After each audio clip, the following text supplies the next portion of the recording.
നമസ്കാരം, ഞാൻ രശ്മി. ഇന്ന് നമ്മൾ ഉണ്ടാക്കാൻ പോകുന്നത് പിസ്താഷ്യോ കേക്കാണ്. ഇതിന്റെ ടേസ്റ്റ് ഉണ്ടല്ലോ പറഞ്ഞറിയിക്കാൻ പറ്റില്ല, അത്രയ്ക്ക് ടേസ്റ്റി ആയിട്ടുള്ള ഒരു കേക്കാണ്. എന്താ പറയാ, കേക്കുകളിൽ കേമൻ എന്ന് വേണമെങ്കിൽ പറയാം ഈ ഒരു കേക്കിന്. അതുകൊണ്ട് എല്ലാവരും ചെറിയൊരളവിലെങ്കിലും ഒന്ന് ഉണ്ടാക്കി നോക്കണം. ഒരുപാട് പേര് ആവശ്യപ്പെട്ടിട്ടുണ്ടായിരുന്നു പിസ്താഷ്യോ കേക്ക്. അപ്പൊ ഈ ആവശ്യപ്പെട്ട എല്ലാവർക്കും ഈ ഒരു കേക്ക് ഞാൻ ഡെഡിക്കേറ്റ് ചെയ്യാണ്. പിസ്തയുടെ ആ ഒരു ഫ്ലേവർ ഇഷ്ടമില്ലാത്തവരുണ്ടാകും, പിസ്ത ഐസ്ക്രീം ഒക്കെ കഴിക്കാൻ ഇഷ്ടമില്ലാത്ത ആൾക്കാരുണ്ട്. അവർക്ക് പോലും ഇഷ്ടപ്പെടും ഈ ഒരു കേക്ക്. അത്രയ്ക്ക് പെർഫെക്റ്റ് ആയിട്ടുള്ള ഒരു റെസിപ്പിയാണ്. അപ്പൊ തീർച്ചയായിട്ടും എല്ലാവരും ഉണ്ടാക്കി നോക്കണം. അധികം ഞാൻ പറയുന്നില്ല, നമുക്ക് റെസിപ്പിയിലേക്ക് പോവാം. പിന്നെ നമ്മുടെ Chikkus dine channel subscribe ചെയ്യാത്തവര് subscribe ചെയ്യാൻ മറക്കരുത്. അപ്പൊ നമുക്ക് പെർഫെക്റ്റ് പിസ്താഷ്യോ കേക്കിന്റെ റെസിപ്പി കാണാം. അപ്പൊ നമുക്ക് പിസ്താഷ്യോ കേക്ക് ഉണ്ടാക്കാനായിട്ടുള്ള ഡ്രൈ ഇൻഗ്രീഡിയൻസ് ആദ്യം ഒന്ന് മിക്സ് ചെയ്തെടുക്കാം. 1 കപ്പ് മൈദയാണ് എടുക്കുന്നത്, 200 ml കപ്പാണ്. അതിലേക്ക് 1 ടീസ്പൂൺ ബേക്കിംഗ് പൗഡർ ഇട്ട് കൊടുക്കാം, 1/4 ടീസ്പൂൺ ബേക്കിംഗ് സോഡ, 1 നുള്ള് ഉപ്പ്. ഇതെല്ലാം കൂടെ നന്നായിട്ട് ഒന്ന് മിക്സ് ചെയ്യാം. ഈ മിക്സ് ചെയ്യുന്ന സ്റ്റെപ്പ് ഒന്നും ഒഴിവാക്കരുത് കേട്ടോ. നമുക്കൊന്ന് 3 പ്രാവശ്യമായിട്ടൊന്ന് അരിച്ചെടുക്കാം. അപ്പോൾ പിസ്താഷ്യോ കേക്ക് അല്ലേ, അപ്പോൾ പിസ്താഷ്യോ നമുക്ക് ചേർക്കണം. ഇതിനിപ്പം റേറ്റ് വരുന്നത് 160 രൂപയാണ് കേട്ടോ. 80 ഗ്രാം ആണുള്ളത്. ഇപ്പോൾ പിസ്തായ്ക്ക് കുറച്ച് റേറ്റ് കൂടുതലാണ്. ഇതിപ്പോൾ ഞാൻ ഇതിന്റെ പകുതിയോളം ഈ ഒരു കേക്കിന് എടുക്കും കേട്ടോ. മുഴുവൻ എടുക്കുന്നില്ല, പകുതി എടുക്കുന്നുള്ളൂ. ഇനി ഇത് വാങ്ങിക്കാൻ പറ്റുന്നില്ലാത്തവരാണെന്നുണ്ടെങ്കിൽ അണ്ടിപ്പരിപ്പ് എടുത്താലും മതി കേട്ടോ, വലിയ കുഴപ്പമൊന്നുമില്ല. നമുക്ക് അത് വെച്ച് അഡ്ജസ്റ്റ് ചെയ്യാം. എന്നാലും നല്ല ടേസ്റ്റ് തന്നെയായിരിക്കും ഈ ഒരു കേക്ക്. പക്ഷേ സെയിലൊക്കെ നടത്താനാണെന്നുണ്ടെങ്കിൽ എന്തായാലും പിസ്താഷ്യോ തന്നെ വെക്കണം. അത് നമ്മുടെ കസ്റ്റമേഴ്സിനെ പറ്റിക്കരുതല്ലോ. ഇതിപ്പോൾ ഞാനതൊരു 25 എണ്ണം എടുത്തിട്ടുണ്ട്. ഇതിൻ്റെ ഞാൻ പുറമേയുള്ള ആ ഉപ്പൊക്കെ ഒന്ന് തട്ടിക്കളഞ്ഞിട്ടുണ്ട് കേട്ടോ. ഇതിപ്പോൾ സോൾട്ടഡ് ആണ്, അപ്പോൾ അതുകൊണ്ട് കേക്കിൽ അധികം ഉപ്പായി പോകും. പക്ഷെ വലിയ കുഴപ്പമൊന്നുമില്ല, നമ്മൾ ജസ്റ്റ് ഒന്ന് തട്ടിക്കളഞ്ഞാൽ മതി. ഇത് നമുക്കൊന്ന് ക്രഷ് ചെയ്തെടുക്കാം. മിക്സിയിൽ ഒരുപാട് അങ്ങ് പൊടിഞ്ഞു പോകണ്ട, നമുക്ക് ചെറിയ ചെറിയ കഷ്ണങ്ങളായിട്ട് കിട്ടുന്ന തരത്തിൽ പൊടിച്ചെടുക്കാം. ഇത് കണ്ടത് ഇപ്പം പൊടിച്ചിട്ടുണ്ട്, കണ്ട തരിതരിയായിട്ടാണ് പൊടിച്ചിട്ടുള്ളത്. ചെറിയ ചെറിയ കഷ്ണങ്ങളൊക്കെ ഉണ്ട്, കുഴപ്പമില്ല. ഇത് ഞാനൊരു പാത്രത്തിലേക്ക് മാറ്റി വെക്കട്ടെ. ഇനി നമുക്ക് 1/4 കപ്പ് പഞ്ചസാര ഒന്ന് പൊടിച്ചെടുക്കാം. ഈ പൊടിച്ചു വെച്ചിട്ടുള്ള പിസ്താഷ്യോ നമുക്ക് ഈ മൈദയുടെ മിക്സിൽ അതിനകത്തോട്ട് അങ്ങനെ ഇട്ടൊന്ന് മിക്സ് ചെയ്ത് വെക്കാം. ഇനി നമുക്ക് ഒരു 3 മുട്ട ഒരു ബൗളിലേക്ക് പൊട്ടിച്ചൊഴിക്കുകയാണ്. അത് നന്നായിട്ടൊന്ന് ബീറ്റ് ചെയ്ത് കൊടുക്കാം.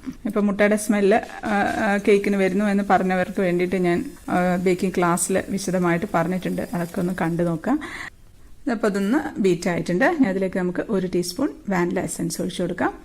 അതും ഒഴിച്ച് നന്നായിട്ടൊന്ന് ബീറ്റ് ചെയ്യാം. നമുക്കിതിലേക്ക് പൊടിച്ചു വെച്ചിരിക്കുന്ന പഞ്ചസാര ഇട്ട് കൊടുക്കാം. അതൊന്ന് നന്നായിട്ടൊന്ന് ബീറ്റ് ചെയ്യാം. അപ്പോൾ അതും നന്നായിട്ടൊന്ന് ബീറ്റ് ചെയ്തിട്ടുണ്ട്. ഞാനത് എടുക്കുന്നത് പിസ്തയുടെ മിക്സ് ആണ് കേട്ടോ. നമ്മളിപ്പോൾ പിസ്ത ഷേക്ക് ഒക്കെ അടിക്കാൻ വേണ്ടി വാങ്ങിച്ച് വെക്കുന്ന പിസ്ത മിക്സ് ഇല്ലേ, ഇതിന് 60 രൂപയാണ് കേട്ടോ ഉള്ളത്. ഇത് നമുക്ക് ഒരു 1/4 ടീസ്പൂൺ ഒഴിച്ചു കൊടുക്കാം. അധികമായി പോകരുത്. നമ്മളിപ്പോൾ ഡയറക്റ്റ് ഈ ഒരു ബോട്ടിൽ ഇതിന്റെ മുകളിൽ പിടിച്ച് ഡ്രോപ്പ് ആയിട്ട് ഒഴിക്കാൻ നിന്ന് കഴിഞ്ഞാൽ നമുക്കൊരു കൺട്രോൾ ഇല്ലാണ്ട് അങ്ങ് വീണു പോകും. ഒരുപാടായി കഴിഞ്ഞാൽ നമ്മുടെ കേക്ക് അങ്ങ് ആകെ കൊളായി പോട്ടോ. നമുക്ക് ഒരു എസൻസിന്റെ വല്ലാത്തൊരു ടേസ്റ്റ് ആയിപ്പോ. അപ്പോൾ അതുകൊണ്ട് 1/4 ടീസ്പൂണിലധികം ഒഴിക്കുകയേ ചെയ്യരുത്. പിന്നെ നമുക്ക് ഈ കേക്കിന് കളർ കൂട്ടാൻ വേണ്ടി മിക്സ് ചേർത്ത് കൊടുക്കരുത്. അതിന് നമ്മൾ കുറച്ച് കളർ മാത്രം ചേർത്താൽ മതി. അപ്പോൾ അതിന് വേണ്ടിയിട്ട് ഗ്രീൻ കളർ കുറച്ച് ചേർത്ത് കൊടുക്കാം. എൻ്റെ അടുത്ത് ഗ്രീൻ കളർ ഇല്ല, അപ്പം ഞാൻ 1 ഡ്രോപ്പ് ബ്ലൂവും 1 ഡ്രോപ്പ് യെല്ലോ കളറും ചേർത്ത് കൊടുക്കുകയാണ്. അതിനൊന്ന് ബീറ്റ് ചെയ്യാം. ലൈറ്റായിട്ടൊരു ഗ്രീൻ കളർ വന്നാൽ മതി. ഇപ്പോൾ അതൊരു നല്ലൊരു ലൈറ്റ് ഗ്രീൻ കളർ ആയിട്ടുണ്ട്, അത് മതി കേട്ടോ. ഇനി അതിലേക്ക് നമുക്ക് ഒരു 1/4 കപ്പ് സൺഫ്ലവർ ഓയിൽ ഒഴിച്ചു കൊടുക്കാം. അത് ഒഴിച്ച് ജസ്റ്റ് ഒന്ന് ബീറ്റ് ചെയ്യാം. ഒരുപാട് അങ്ങ് ബീറ്റായി പോവുകയും ചെയ്യരുത്, എന്നാൽ തീരെ ബീറ്റ് ആവാതിരിക്കുകയും ചെയ്യരുത് കേട്ടോ. അതൊന്ന് മിക്സ് ആക്കിയിട്ടുണ്ട്. ഇനി ഇതിലേക്ക് നമുക്ക് ഡ്രൈ ഇൻഗ്രീഡിയൻസ് ഉണ്ടല്ലോ, പിസ്ത പൊടിച്ചതൊക്കെ ചേർത്ത് വെച്ചിരിക്കുന്ന മൈദയുടെ കൂട്ട് അതിട്ട് കൊടുക്കാം. അതൊരു 3 പ്രാവശ്യമായിട്ടിട്ട് ഒന്ന് ഫോൾഡ് ചെയ്ത് ഇങ്ങനെ എടുക്കാം. ഇനി ഇതാ നമ്മൾ ബേക്ക് ചെയ്യുന്നതിൻ്റെ തൊട്ട് മുന്നേ ഒരു 1/2 ടീസ്പൂൺ വിനീഗർ ചേർത്ത് കൊടുക്കുകയാണ്. ഇപ്പം ഞാൻ 8 ഇഞ്ചിൻ്റെ ഒരു ട്രേയിൽ ബട്ടർ പേപ്പറൊക്കെ വെച്ച് ഓയിലൊക്കെ ഗ്രീസ് ചെയ്ത് വെച്ചിട്ടുണ്ട്. അതിലേക്ക് നമുക്ക് ബാറ്റർ ഒഴിച്ചു കൊടുക്കാം. 8 ഇഞ്ചിൻ്റെ ട്രേ ആയാലും മതിയാവും കേട്ടോ. അത് ഒഴിച്ചിട്ടുണ്ട്. നമുക്കൊരു സ്ക്യൂർ വെച്ച് ജസ്റ്റ് ഒന്ന് എയർ ബബിൾസ് ഒന്ന് പോക്കി കൊടുക്കാം. ഇനി ഒന്ന് ടാപ്പ് ചെയ്യാണ്. ഇപ്പം നമ്മുടെ ഓവൻ സെറ്റപ്പ് മീഡിയം ഫ്ലെയിമിൽ ഒരു 10 മിനിറ്റായിട്ട് പ്രീ ഹീറ്റ് ചെയ്തുകൊണ്ടിരിക്കുകയാണ്. അതിലേക്ക് നമുക്ക് കേക്കിൻ്റെ ട്രേ വെച്ച് കൊടുക്കാം. വെക്കുന്നതിന് മുമ്പേ ഒന്ന് ടാപ്പ് ചെയ്യണം കേട്ടോ. എന്ന് വെച്ചാൽ അല്ലാന്നുണ്ടെങ്കിൽ എയർ ബബിൾസ് ഒക്കെ കുടുങ്ങിയിട്ട് അതിൻ്റെ ഉള്ളിലൊക്കെ ഹോൾസ് വരാൻ സാധ്യതയുണ്ട്. ഇനി നമുക്കിത് അടച്ചു വെച്ചിട്ട് ഒരു മീഡിയം ഫ്ലെയിമിൽ ഒരു 30 തൊട്ട് 35 മിനിറ്റ് വരെ ബേക്ക് ചെയ്തെടുക്കാം. ഇതിപ്പം കറക്റ്റ് 30 മിനിറ്റ് ആയിട്ടുണ്ട്. അത് തുറന്ന് നോക്കുകയാണ്. ഇപ്പം ഒന്നും പറ്റി പിടിച്ചിട്ടൊന്നുമില്ല, കറക്റ്റായിട്ട് ആയിട്ടുണ്ട് കേട്ടോ. നല്ല സോഫ്റ്റ് ഉണ്ട്. നമുക്കിതെടുത്ത് തണുക്കാനായിട്ട് മാറ്റി വെക്കാം. നമ്മുടെ ഈ പിസ്താഷ്യോ കേക്ക് സോക്ക് ചെയ്യുന്നത് ഷുഗർ സിറപ്പിലല്ല, മിൽക്കിന്റെ ഒരു മിക്സിലാണ്. അപ്പോൾ അതിനുവേണ്ടി ഒരു പാത്രത്തിലേക്ക് 1/2 കപ്പ് പാൽ ഒഴിച്ചു കൊടുക്കാം. അതിലേക്ക് 1/2 കപ്പ് വിപ്പിംഗ് ക്രീമാണ് ഒഴിച്ചു കൊടുക്കുന്നത്. 1/2 കപ്പ് തന്നെ കണ്ടൻസ്ഡ് മിൽക്ക് ഒഴിച്ചു കൊടുക്കാം. അമൂലിന്റെ കണ്ടൻസ്ഡ് മിൽക്കാണ്. ഇതിനൊരു പ്രത്യേക ടേസ്റ്റാണ് കഴിക്കാനായിട്ട്. അപ്പോൾ ഈ ഒരു മിക്സിനും ആ ഒരു ഫ്ലേവർ കിട്ടും. നമുക്ക് നന്നായിട്ടൊന്ന് മിക്സ് ചെയ്ത് കൊടുക്കാം. ഇനി ഈ കണ്ടൻസ്ഡ് മിൽക്ക് ഒന്നും വാങ്ങിക്കാൻ പറ്റുന്നില്ല എന്നുണ്ടെങ്കിൽ നമ്മുടെ ട്രസ്ലെച്ചസ് കേക്കിൽ ഉണ്ടാക്കിയിട്ടുള്ള പാലിന്റെ മിക്സിലെ അത് ചേർത്താലും മതി. ഇനി നമുക്കിതിലേക്ക് പിസ്തയുടെ മിക്സ് ചേർത്ത് കൊടുക്കണം. ഒരു 2 ഡ്രോപ്പ് ചേർത്ത് കൊടുക്കുക. അധികമായി പോകരുത്. അത് ഒരു സ്പൂണിലേക്ക് എടുത്തിട്ട് മാത്രം ചേർത്ത് കൊടുക്കുക. അപ്പോൾ നമുക്ക് കറക്റ്റ് അളവ് കിട്ടും. കാരണം ഈ കേക്കിൽ പിസ്തയുടെ എസൻസിന്റെ ടേസ്റ്റ് അധികമായാൽ പിന്നെ കഴിക്കാനേ പറ്റില്ല കേട്ടോ. ഒരു വല്ലാത്ത ഒരു ടേസ്റ്റ് ആയിരിക്കും. ഇതിപ്പോൾ ഒരു ലൈറ്റ് ഗ്രീൻ കളറാണുള്ളത്, അത് മതി. ഇനി നമുക്ക് ക്രീം ഒന്ന് വിപ്പ് ചെയ്തെടുക്കാം. അപ്പോൾ അതിനുവേണ്ടി ഇത് ബീറ്ററിന്റെ ബ്ലേഡും ബൗളും ഞാൻ നന്നായിട്ട് തണുപ്പിച്ചെടുത്തിട്ടുണ്ട്. നമുക്കൊന്ന് തുടച്ചു കൊടുക്കാം. അതിലേക്ക് 2 കപ്പ് വിപ്പിംഗ് ക്രീം ഒഴിക്കുകയാണ്. ഫിയോണന്റെ വിപ്പിംഗ് ക്രീമാണ് കേട്ടോ എടുക്കുന്നത്. അല്ലെങ്കിൽ നമുക്ക് ഒന്ന് ബീറ്റ് ചെയ്തെടുക്കാം. ആദ്യം ലോ സ്പീഡിലിട്ടിട്ട് പിന്നെ പതുക്കെ ഹൈ സ്പീഡിലേക്ക് മാറ്റി നല്ല തിക്കായിട്ട് തന്നെ ബീറ്റ് ചെയ്തെടുക്കാം. ഇതിപ്പം നന്നായിട്ട് ബീറ്റ് ആയിട്ടുണ്ട്, നല്ല സ്റ്റിഫായിട്ടുണ്ട് കേട്ടോ. ക്രീമിൽ ഞാൻ പിസ്തയുടെ എസൻസ് ചേർക്കുന്നില്ല കേട്ടോ. എല്ലായിടത്തും ചേർത്ത് കഴിഞ്ഞിട്ടുണ്ടെങ്കിൽ നമുക്ക് കഴിക്കാനായിട്ടൊരു ടേസ്റ്റ് ഉണ്ടാവില്ല. ഇതിൽ നമുക്ക് കളർ മാത്രം ചേർത്ത് കൊടുത്താൽ മതി. ഒരു ലൈറ്റ് ആയിട്ടുള്ള ഒരു ഗ്രീൻ കളറാണ് ചേർത്ത് കൊടുക്കുന്നത്. അപ്പോൾ അതിനുവേണ്ടി 1 ഡ്രോപ്പ് ബ്ലൂ കളറും 1 ഡ്രോപ്പ് യെല്ലോ കളറും കൂടി ചേർത്ത് ഒന്ന് സ്പൂൺ വെച്ചൊന്ന് മിക്സ് ചെയ്യാം. എന്നിട്ട് നമുക്ക് ബീറ്റർ വെച്ചൊന്ന് ബീറ്റ് ചെയ്ത് കൊടുക്കാം. നല്ലൊരു ലൈറ്റ് ഗ്രീൻ കളർ വന്നിട്ടുണ്ട്. നല്ലൊരു കളറാട്ടത്, നല്ലൊരു ലൈറ്റ് കളർ. ഇത് നമുക്ക് ഫ്രിഡ്ജിലേക്ക് വെച്ച് കൊടുക്കാം. അതിപ്പോൾ നമ്മുടെ കേക്ക് നന്നായിട്ട് തണുത്തിട്ടുണ്ട്. ഇത് നമുക്കൊന്ന് ഡിമോൾഡ് ചെയ്തെടുക്കാം.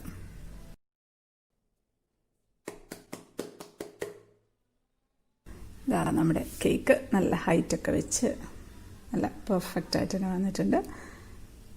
നമുക്കിനിത് കട്ട് ചെയ്തെടുക്കണം. നല്ല സോഫ്റ്റ് തന്നെയാണ് കേട്ടോ കേക്ക്. ഇത് നമുക്ക് 3 ലെയറായിട്ടൊന്ന് കട്ട് ചെയ്തെടുക്കാം. ഇതിപ്പോൾ നടുഭാഗമൊന്നും പൊങ്ങിയിട്ടൊന്നുമില്ല, ഒരുപോലെ ലെവലായിട്ട് തന്നെയാണുള്ളത്. അതുകൊണ്ട് മുകൾ ഭാഗമൊന്നും കട്ട് ചെയ്ത് കളയേണ്ട ആവശ്യമൊന്നുമില്ല. അപ്പം ഞാൻ നീളത്തിലുള്ള ഒരു കത്തി കൊണ്ട് കട്ട് ചെയ്തെടുക്കുകയാണേ. അപ്പം നീളത്തിലുള്ള കത്തി ഇല്ലാന്നുണ്ടെങ്കിൽ നമ്മുടെ സാധാരണ എല്ലാ കേക്കുകളും കട്ട് ചെയ്യുന്ന പോലെ നൈലോണിൻ്റെ ത്രെഡ് കൊണ്ട് കട്ട് ചെയ്തെടുക്കുക. നല്ല പെർഫെക്റ്റ് ആയിട്ട് തന്നെ കിട്ടും കേട്ടോ. അപ്പോൾ കത്തി കൊണ്ട് കട്ട് ചെയ്യുന്നതിലും കുറച്ചും കൂടെ ഈസി നൈലോണിൻ്റെ ത്രെഡ് കൊണ്ട് ചെയ്യുമ്പോഴാണ്. അപ്പോൾ അത് ബിഗിനേഴ്സൊക്കെ അങ്ങനെ ചെയ്യായിരിക്കും നല്ലത്. അപ്പം എൻ്റെ ഇതിന് തൊട്ട് മുമ്പുള്ള എല്ലാ വീഡിയോയിലും ഞാൻ ത്രെഡ് കൊണ്ടാണ് കട്ട് ചെയ്തിട്ടുള്ളത്. അതൊന്ന് കണ്ടു നോക്കിയാൽ മതി. ഇനി നമുക്ക് ഇവിടെ മിക്സ് ഒഴിച്ചു കൊടുക്കാം. എന്ത് ടേസ്റ്റാണെന്നറിയോ ഈ മിക്സ്. ഇത് വെറുതെ തന്നെ നമ്മൾ വായിൽ വെച്ച് നോക്കിയാൽ അറിയാം അതിൻ്റെ ആ ഒരു ടേസ്റ്റ്. അപ്പോൾ കേക്കിലെല്ലാം കൂടെ വരുമ്പോഴത്തേക്ക് എന്തായിരിക്കും രുചി. നമുക്ക് കേക്കൊന്ന് സെറ്റ് ചെയ്തെടുക്കാം. കുറച്ച് ക്രീമായി കൊടുക്കുന്നുണ്ട്. അതിൻ്റെ മുകളിലേക്ക് നമുക്ക് ഫസ്റ്റ് ലെയർ വെച്ച് കൊടുക്കാം. ഇനി അതിലേക്ക് കുറച്ചുകൂടെ മിൽക്കിൻ്റെ മിക്സ് ഒഴിച്ചു കൊടുക്കുകയാണ്. നമുക്ക് ക്രീം വെച്ച് ജസ്റ്റ് ഒന്ന് സ്പ്രെഡ് ചെയ്ത് കൊടുക്കാം. ഞാനിതാ കുറച്ച് പിസ്താഷ്യോ എടുത്ത് ക്രഷ് ചെയ്തിട്ടുണ്ടായിരുന്നു. മിക്സിയിലിട്ട് ക്രഷ് ചെയ്യേണ്ട, ജസ്റ്റ് ഒന്ന് എടുത്ത് കുത്തി പൊട്ടിച്ചാൽ മതി. അതിട്ട് കൊടുക്കാം. വെച്ച് നമുക്കത് കടിക്കാനായിട്ട് കിട്ടണം. നമുക്ക് അടുത്ത ലെയർ വെച്ച് കൊടുക്കാം. അതിലേക്ക് മിൽക്കിൻ്റെ മിക്സ് ഒഴിച്ചിട്ടുണ്ട്. ക്രീം വെച്ച് കൊടുക്കാം. നമ്മളിത് വെക്കുന്ന സമയത്ത് ലെവലാണോ എന്നൊന്ന് ശ്രദ്ധിക്കണം. അല്ലാന്നുണ്ടെങ്കിൽ നമ്മുടെ കേക്കിന് ഒരു ഷേപ്പ് ഇല്ലാതായിപ്പോൾ. നമുക്കിതിൻ്റെ മുകളിലേക്ക് കുറച്ച് പിസ്ത ക്രഷ് ചെയ്തതും കൂടെ ഇട്ട് കൊടുക്കാം. നമുക്ക് ലാസ്റ്റ് ലെയർ വെച്ച് കൊടുക്കാം. അതിൻ്റെ മുകളിലേക്ക് പാലിൻ്റെ മിക്സ് മുഴുവനായിട്ട് അങ്ങ് ഒഴിച്ചു കൊടുക്കുകയാണേ. ഫുള്ള് നമ്മൾ എടുത്തിരിക്കുന്ന മിക്സ് മുഴുവൻ ഇതിൽ ഒഴിച്ചു കൊടുക്കണം. നല്ല ചെറിയ ചെറിയ സുഷിരങ്ങളുള്ള കേക്കാണ്. അപ്പോൾ അതുകൊണ്ട് നമ്മൾക്ക് പെട്ടെന്ന് തന്നെ ഈ മിൽക്ക് അങ്ങ് ഇറങ്ങിപ്പോയിക്കോളും ഇതിലേക്ക്. നമുക്ക് ക്രീം വെച്ചിട്ടൊന്ന് കവർ ചെയ്തെടുക്കാം. സൈഡിലും കൂടെ ഒന്ന് തേച്ച് കൊടുക്കുകയാണ്. ഒരുപാട് തേക്കണ്ട കേട്ടോ. നമ്മളിതിൽ സൈഡിൽ ഒരു ഡിസൈൻ, സൈഡിൽ നമ്മൾ ഒരു ഷെയ്ഡ് വരുന്ന ഒരു ഡിസൈൻ ചെയ്യുന്നുണ്ട്. അപ്പോൾ അതുകൊണ്ട് കുറച്ച് മാത്രം ഒന്ന് തേച്ചിട്ട് നമുക്കൊന്ന് ഒരു സ്ക്രേപ്പർ, ഇതുപോലത്തെ ഒരു സ്ക്രേപ്പർ വെച്ച് ജസ്റ്റ് ഒന്ന് തിരിച്ചു കൊടുക്കുകയാണ്. ആ കേക്കൊക്കെ പുറത്ത് കണ്ടോട്ടെ, കുഴപ്പമൊന്നുമില്ല. ഇതിൻ്റെ മുകളിൽ ഇനിയും ക്രീം ഒന്ന് അപ്ലൈ ചെയ്യുന്നുണ്ട്. അത് മതി. മോൾ ഭാഗം ഒന്ന് ലെവൽ ചെയ്ത് കൊടുക്കാം. അപ്പം ഒന്ന് ഷേപ്പാക്കിയിട്ടുണ്ട്. ഇനി നമുക്കിതൊന്ന് ഫ്രീസറിലേക്ക് വെച്ച് കൊടുക്കുകയാണ്. ഫ്രീസറിലേക്കോ ഫ്രിഡ്ജിലേക്കോ വെച്ചാലും മതി. ഒന്ന് തണുത്ത് കഴിഞ്ഞ ശേഷം നമുക്ക് ഒരു കോട്ടും കൂടെ ക്രീം തേച്ച് ചെയ്ത് കൊടുക്കാനുണ്ട്. ഇപ്പം 1 മണിക്കൂറൊക്കെ കഴിഞ്ഞിട്ടുണ്ട്. നമുക്ക് പൈപ്പിംഗ് ബാഗിലേക്ക് ക്രീം നിറച്ച് കൊടുക്കാം. ലൈറ്റ് കളറുള്ള ക്രീമാണ് കേട്ടോ ആദ്യം നിറയ്ക്കുന്നത്. ഞാൻ ഈ റൗണ്ടിലുള്ള നോസിലാണ് കേട്ടോ എടുത്തിട്ടുള്ളത്. ഇനി നമുക്ക് കേക്കിൻ്റെ സൈഡിൽ ഏറ്റവും മുകളിലായിട്ട് ഈ ക്രീം ഒന്ന് ആക്കി കൊടുക്കാം. ഒറ്റ ലൈൻ മാത്രം ഞാൻ ഇതുകൊണ്ടങ്ങ് വരയ്ക്കുകയാണ്. ഇനി അത് ആ കളറിലേക്ക് തന്നെ കുറച്ചുകൂടെ ഗ്രീൻ കളർ ആക്കിയിട്ട് പൈപ്പിംഗ് ബാഗിലേക്ക് നിറച്ചിട്ടുണ്ട്. അത് നമുക്ക് അത് താഴെ 2 ലൈനായിട്ട് വരച്ചു കൊടുക്കുകയാണ്. ഇനി ഞാൻ ആ ക്രീമിലേക്ക് തന്നെ കുറച്ചുകൂടെ dark colour green colour add ചെയ്യുന്നുണ്ട്. അതും ഈ പൈപ്പിംഗ് ബാഗിലേക്ക് നിറച്ചിട്ട് താഴ്ഭാഗത്ത് ആക്കി കൊടുക്കുകയാണ്. ഇതിനെല്ലാം വേറെ വേറെ പൈപ്പിംഗ് ബാഗ് എടുക്കുന്നുണ്ടെങ്കിലും കുഴപ്പമൊന്നുമില്ല കേട്ടോ. ഇനി സെയിം പൈപ്പിംഗ് ബാഗിലാണെങ്കിലും കുഴപ്പമില്ല, ഒന്ന് ശ്രദ്ധിച്ചാൽ മതി, ലൈറ്റ് കളർ വരാതെ ശ്രദ്ധിച്ചാൽ മതി. ലാസ്റ്റ് 2 ലൈനും ഡാർക്ക് കളർ കൊണ്ടാണ് ചെയ്തിട്ടുള്ളത്. ഇനി നമുക്ക് നമ്മുടെ ഈ സ്ക്രേപ്പർ എടുത്ത് ജസ്റ്റ് ഒന്ന് കറക്കി കൊടുത്താൽ മാത്രം മതി. നല്ല ഒരു ഷെയ്ഡിൽ നമുക്ക് സൈഡ് കിട്ടും. ഇതിപ്പോൾ ഇങ്ങനെ തിരിക്കുന്ന സമയത്ത് ഇടയ്ക്കൊരു തുളയൊക്കെ വരുന്നുണ്ടെങ്കിലും കുഴപ്പമില്ല കേട്ടോ, നമുക്കൊന്നും കൂടെ ഒന്ന് കറക്കി കൊടുത്താൽ മതി. ഇതിപ്പം ആ സൈഡിൽ അങ്ങനെ ഒരു ഷെയ്ഡ് വന്നിട്ടുണ്ട്. ഒരു പ്രത്യേക ഭംഗി അങ്ങനെ കാണാനായിട്ട്. ഇനി നമുക്ക് ഞാനൊരു സ്ക്വയർ കൊണ്ട് ജസ്റ്റ് ഒന്ന് മാർക്ക് ചെയ്ത് കൊടുക്കുകയാണ് കേട്ടോ. ഇനി ഏറ്റവും അടിയിൽ വരച്ചിട്ടുള്ള ആ കളറാണ്, ആ ഗ്രീനാണ് എടുക്കുന്നത്. അതിലേക്ക് നമ്മുടെ ഈ പൈപ്പിംഗ് ബാഗിന്റെ ഈ ഗ്രാസിന്റെ നോസിലാണ് കേട്ടോ ഇട്ട് കൊടുക്കുന്നത്. ഇതാണ് ഗ്രാസിന്റെ നോസിൽ. അതുകൊണ്ട് നമുക്ക് ജസ്റ്റ് ഒന്ന് ഡിസൈൻ ചെയ്ത് കൊടുക്കാം. ഒന്നുമില്ല, ജസ്റ്റ് പ്രസ് ചെയ്യുക, മുകളിലോട്ട് വലിക്കുക, അത്രയേ ഉള്ളൂ. ക്രീം ഒരുപാട് ലൂസ് ആണെന്നുണ്ടെങ്കിൽ നമുക്കിത് കറക്റ്റായിട്ട് ചെയ്തെടുക്കാൻ പറ്റില്ല. നമ്മളതിൽ ഡെക്കറേറ്റ് ചെയ്യുന്നത് ഫ്രഷ് ഫ്ലവർ വെച്ചിട്ടാണ് കേട്ടോ. ഇതിപ്പം ഫ്രഷ് ഫ്ലവർ വെച്ച് നമ്മൾ ചെയ്യുന്ന സമയത്ത് ശ്രദ്ധിക്കേണ്ട ഒരു കാര്യം, അടിഭാഗത്ത് നന്നായിട്ട് സെല്ലോ ടേപ്പ് വെച്ച് നന്നായിട്ട് കവർ ചെയ്യണം. എന്നിട്ട് ആ സെല്ലോ ടേപ്പ് ഇരിക്കുന്ന ഭാഗമാണ്, ഒട്ടിച്ച ഭാഗമാണ് കേക്കിലേക്ക് ഇറക്കി വെക്കേണ്ടത്. പിന്നെ ഫ്ലവറിലൊന്നും പ്രാണികളൊന്നും ഇല്ലാന്ന് ഉറപ്പ് വരുത്തണം. പിന്നെ ഇപ്പോൾ കൊറോണ പ്രശ്നമൊക്കെ ആയതുകൊണ്ട് വാങ്ങിച്ച് ചെയ്യാൻ അത്രയ്ക്ക് ധൈര്യമില്ല. അപ്പോൾ അതുകൊണ്ട് ഞാൻ വീട്ടിന്റെ ഫ്രണ്ട് ചെടിയിൽ നിന്ന് പറിച്ചെടുത്ത പൂവാണ്. ഇനിയിപ്പോൾ ഇതാ ഞാൻ ലീഫും അതേപോലെ തന്നെ ആ ചെടിയുടെ തന്നെ ലീഫാണ്, അത് ഞാൻ അടിഭാഗത്ത് സെല്ലോ ടേപ്പ് വെച്ച് നന്നായിട്ട് കവർ ചെയ്തിട്ടുണ്ട്. ഇല എടുക്കുന്ന സമയത്ത് പ്രത്യേകിച്ച് ശ്രദ്ധിക്കണം, അതിൽ കറയൊക്കെ വരാൻ സാധ്യതയുണ്ട്. അപ്പോൾ അതുകൊണ്ട് ആ ഭാഗവും നന്നായിട്ട് സെല്ലോ ടേപ്പ് വെച്ച് കവർ ചെയ്യുക. കേക്കിലേക്ക് ഇറക്കി വെക്കുന്ന ഭാഗം മുഴുവനായിട്ടും സെല്ലോ ടേപ്പ് വെച്ച് കവർ ചെയ്യുക. പിന്നെ ഇലയിലൊന്നുമില്ല എന്നും കൂടെ ഒന്ന് ഉറപ്പ് വരുത്തിയിട്ട് ഇറക്കി വെച്ചാൽ ഒരു കുഴപ്പമില്ല. ഞാൻ കുറച്ച് എഡിബിൾ സിൽവർ പേൾസ് ഇട്ട് കൊടുക്കുകയാണ്. ഒന്നുമില്ലെങ്കിലും ഈ സിൽവർ പേഴ്സ് ഉണ്ടെന്നുണ്ടെങ്കിൽ നമ്മുടെ കേക്ക് കാണാൻ ഒരു പ്രത്യേക ഭംഗിയാട്ടോ.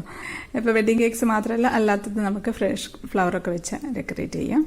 നല്ലൊരു എലിഗൻറ്റ് ലുക്ക് വരും. അടിപൊളിയായി നല്ലൊരു ലുക്ക് വന്നിട്ടുണ്ട്. എപ്പോഴും കേക്കിന് സിമ്പിൾ ഡിസൈൻസാണ് എനിക്കിഷ്ടം. പിന്നെ ഇപ്പോൾ അത് ഓരോരുത്തരുടെ ഇഷ്ടമല്ലേ.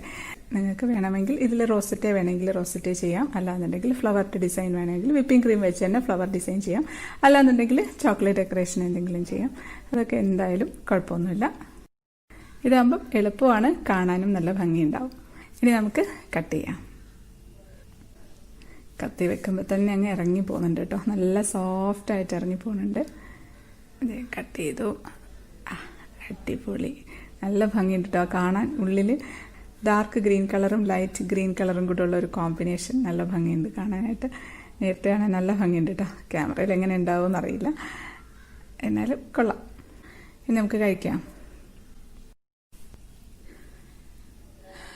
കഴിക്കട്ടെ.